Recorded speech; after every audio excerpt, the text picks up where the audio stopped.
In this video, we're breaking down the latest research in dementia and Alzheimer's disease, from how music may influence dementia risk to the potential cognitive impact of GLP-1 medications. We'll also explore what's happening in the drug development pipeline and highlight promising new treatments currently being studied. Stay informed on the science shaping the future of brain health. Here's your rundown of all the recent dementia news we've covered.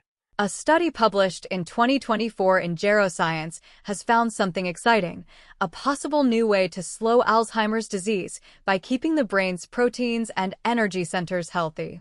Here is your 1-2-3 rundown. 1. Scientists studied how amyloid beta, a protein linked to Alzheimer's, causes proteins in cells to clump together and lose function, a process known as protein insolubility. This naturally occurs with aging and is a hallmark of many neurodegenerative diseases. 2.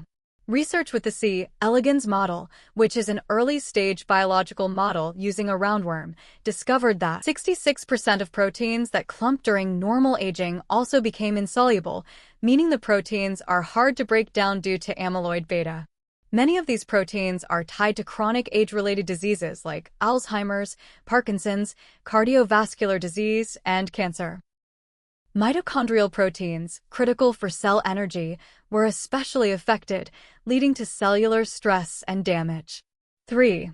The gut-derived compound urolithin A, known for improving mitochondrial health, was able to reduce amyloid beta toxicity in the study. This suggests a possible pathway for developing treatments to slow loss of function of nervous system tissue and support healthy aging. And that's your 1-2-3 rundown. While this research is still in the very early stages, these findings highlight that in the future we may find that maintaining protein stability and mitochondrial health could play a key role in preventing or slowing Alzheimer's and other age-related diseases. Alzheimer's disease is the most common cause of dementia, slowly stealing memory, thinking, and daily life from millions of people.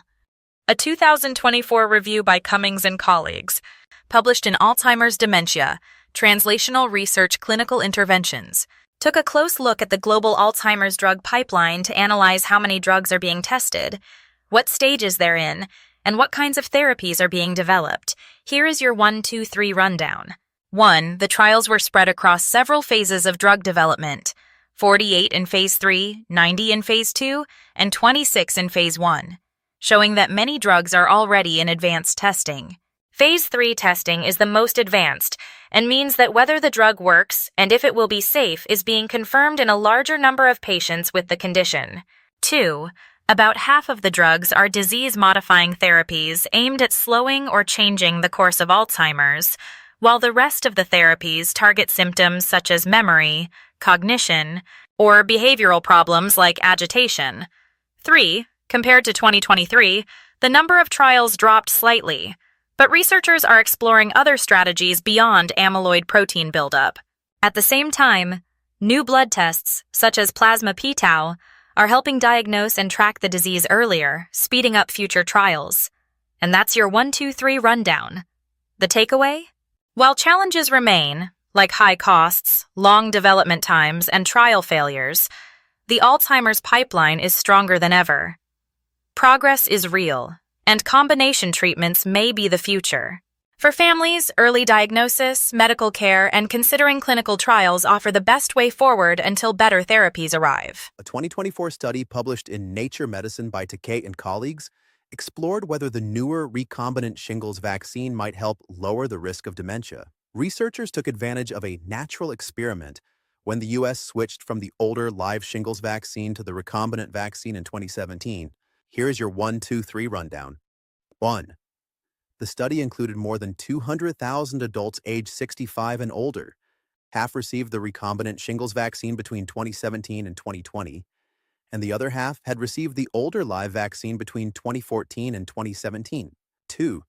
Results showed that those who got the recombinant vaccine had a 17% lower risk of developing dementia within 6 years. They also had about 164 more days living without a diagnosis of dementia compared to the live vaccine group, with women appearing to benefit more. 3. The recombinant vaccine was also linked to a lower risk of dementia compared to other vaccines commonly given to older adults, including the flu shot and the Tdap vaccine. While the mechanism isn't fully understood, It may be tied to reducing herpes virus infections or boosting immune defenses that protect the brain. And that's your 1, 2, 3 rundown. The takeaway? This study suggests there may be an added benefit to the recombinant shingles vaccine beyond just preventing shingles. But it's observational, meaning it shows an association, and it is not proof of cause and effect. More controlled research is needed before we know for sure. If you're eligible, talk to your doctor about whether the shingles vaccine is right for you. Did you know that simply listening to music might help protect your brain as you age? A massive new Australian study followed more than 10,000 adults over age 70 to see whether music habits could lower dementia risk. And the findings were hopeful for the impact of music on brain health. Researchers asked older adults how often they listened to music, played an instrument, or sang. Then they followed them for up to 9 years to track who developed dementia or early cognitive changes. Here's what they found. People who always listened to music had a 39% lower risk of dementia and a 17% lower risk of cognitive impairment. Those who often played an instrument had a 35% lower dementia risk. And people who did both, listening and playing, showed even stronger protection. The benefits weren't small. Music lovers also scored better on memory and thinking tests throughout the study. This doesn't prove absolutely that music prevents dementia, but it shows a powerful connection between musical engagement and better memory for healthier aging brains. If music really is linked to better brain health, what does that mean for you? First, listen daily. The strongest brain benefits were seen in people who listen to music most days. Second, consider picking up an instrument to play. You don't need to be good at it. Even casual playing challenges memory, coordination, and attention. Third, join musical activities. Singing groups, drumming circles, or community choirs add social and emotional benefits too. And finally, mix music with other healthy habits like exercise, mental challenges, and staying socially connected. Music isn't a cure or a guaranteed prevention strategy, but it's a low-risk, enjoyable habit that may help keep your brain active and resilient as you age. What if a diabetes drug could also lower the risk of dementia? GLP-1 medications are widely used to treat type 2 diabetes and support weight loss, but new research suggests they may also help protect the brain. A large analysis published in JAMA Neurology looked at whether certain diabetes drugs in the GLP-1 class are linked to a lower risk of dementia, and the results are raising important questions about brain health and aging. Here's why dementia and diabetes are more connected than you might think. Dementia affects millions of people worldwide, and diabetes is a known risk factor. High blood sugar can damage blood vessels, increase inflammation, and reduce blood flow to the brain.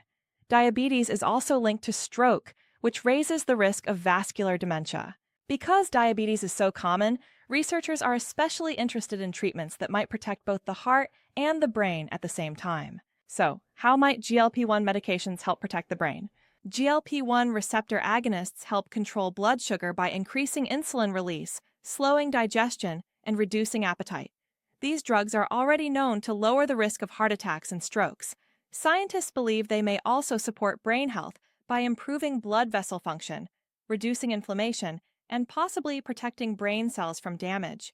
Animal studies have suggested these protective effects, which led researchers to examine human clinical trial data more closely. Now, what the research actually found about GLP-1 drugs and dementia risk. Researchers combined data from 26 randomized clinical trials involving more than 164,000 participants, with an average age of about 64. When all diabetes medications were analyzed together, there was no clear reduction in dementia risk. But when researchers looked at drug classes separately, GLP-1 drugs stood out. People taking GLP-1 medications had about a 45% lower risk of developing dementia. Other diabetes drugs, including SGLT2 inhibitors and pioglitazone, did not show the same benefit. The study did not find strong effects for specific dementia types, likely because dementia cases were rare and follow-up time was relatively short. What this means for patients, doctors, and the future. This study does not prove that GLP-1 drugs prevent dementia. Dementia was not a main study goal, and participants were younger than typical dementia populations. Still, the findings are encouraging.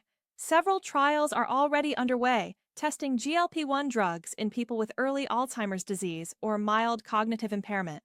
If future studies confirm these results, GLP-1 drugs could one day play a role in protecting brain health, not just managing blood sugar. These medications should only be used for the indications prescribed by your provider under their medical guidance. But this research adds to growing evidence that GLP-1 drugs may have future benefits far beyond diabetes and weight loss. Thanks for watching our recent dementia research news compilation. We love to hear feedback from our community. Drop a comment down below to let us know what medical research topics you want covered. Like this video and subscribe to Science My Health to stay updated on all things health research.